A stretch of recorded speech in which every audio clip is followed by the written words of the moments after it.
This is a comprehension giving some information related to the allylic halogenation. You can also remember the points given here as a separate objectives.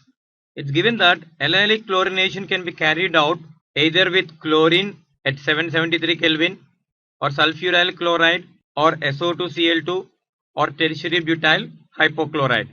Whereas the bromination at allylic position can be carried out with N-bromosuccinimide in presence of sunlight or with bromine by heating to a temperature of 400 Kelvin. Here is the next one. When this particular compound is made to react with again NBS in presence of sunlight, what is the major product formed? So this is our starting compound. In this, first we need to identify what are the various allylic positions. Then we need to compare the reactivity among them, and then we will get the product which is formed in major amount. And then we can get the product which is formed in greater amount. Here, as this is a double bonded carbon and this is a single bond, and definitely this particular carbon becomes the allylic position.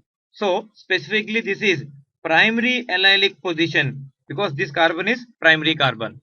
Then this particular carbon as well as this particular carbon, these two are the secondary allylic positions, isn't it?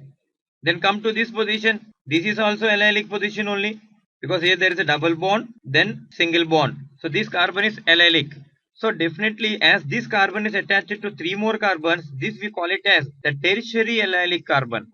So here we have all the 3 different types of allylic carbons. And the order of reactivity is tertiary allylic more reactive than secondary allylic, which is more reactive than the primary allylic. So easily the hydrogen present in the tertiary allylic carbon is more easily replaced when compared to the secondary and primary positions. So, and this is a place where the hydrogen of this particular carbon is to be replaced by bromine. Then that is the one which is formed as the major product. And that is there in option B, isn't it?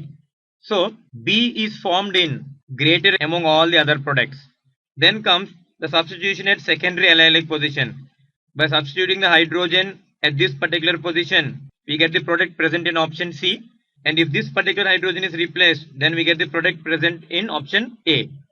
So here both A and C are present, are formed up to the same extent. And last comes the D, which is formed by the replacement of the hydrogen present on the primary allylic carbon.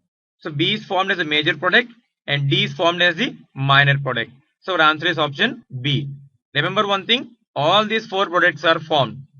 So if this is given as the question with more than one correct answer, all A, B, C, D should be the answers.